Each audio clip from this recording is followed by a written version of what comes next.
Once again, ladies and gentlemen, welcome to Calftown Stories.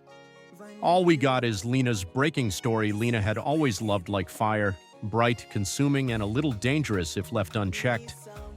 She met Daniel on a warm evening when the sky still held the last traces of gold. He had a way of speaking that made ordinary things feel important, and when he looked at her, it felt like he was choosing her out of everyone in the world. For Lina, that was enough, more than enough. She gave herself to that feeling completely.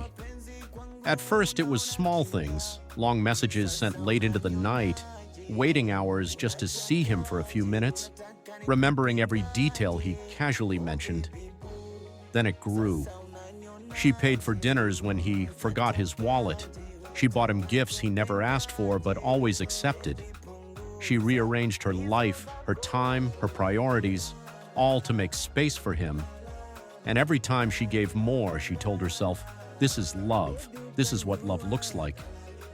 Daniel, on the other hand, loved differently, or perhaps not at all. He was warm when it suited him, distant when it didn't. He would disappear for days, then return with a smile that erased Lina's doubts, at least for a moment. "You overthink," he would say, brushing off her questions. So she stopped asking. Instead, she gave more time, more money, more patience, more of herself. Until one day she realized she was the only one giving. The realization didn't come loudly. It slipped in quietly like a crack in glass. She noticed how he never planned anything for her, how he never sacrificed, never adjusted, never reached. She noticed how easily he laughed with others, how quickly he responded to them but not to her. And then came the jealousy. It wasn't sudden rage. It was slow, suffocating. It grew each time she saw his phone light up with messages he wouldn't show her.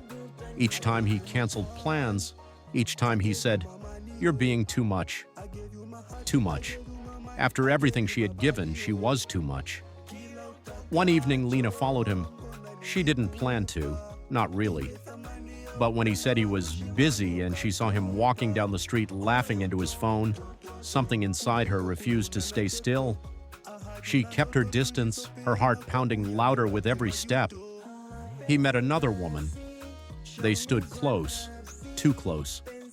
The kind of closeness Lina had begged for, waited for, paid for with her patience and devotion. He smiled at that woman in a way Lina recognized immediately. It was the same smile that had once made her feel chosen. Something inside her broke, not loudly, not dramatically, just completely. That night, Lina didn't cry. She didn't scream. She sat in silence, replaying every moment, every sacrifice, every excuse she had made for him. The love she had carried for so long twisted into something darker, something heavy and sharp. By the time Daniel came to see her the next day, she was calm, too calm. "Hey," he said casually, stepping into her space like nothing had changed. "You seemed upset yesterday." Lina smiled. It was soft, almost gentle. "I just wanted to talk," she said. They sat together. For a moment, it almost felt like before, like the beginning, when everything was simple and full of possibility. "Do you love me?" she asked quietly.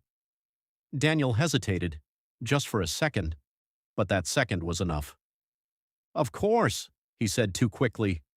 And Lina knew, all the effort, all the giving, all the waiting, it had never been met, not even close. Her love had been a one-sided storm. What happened next was not loud or chaotic. It was quiet, almost surreal. A moment shaped by months of unspoken pain, of imbalance, of a heart that had given everything and received almost nothing. When it was over, the silence returned. But it felt different now. He was gone, and Lina was left alone. Not with love, not with relief, but with the heavy, irreversible weight of what she had done. She had mistaken obsession for love, sacrifice for value, and silence for patience. She had poured herself into someone who never intended to hold her. And in the end, the fire that once burned so brightly had consumed everything, including her. Because love, when it loses balance, doesn't always fade. Sometimes it destroys. Don't forget to subscribe to our channel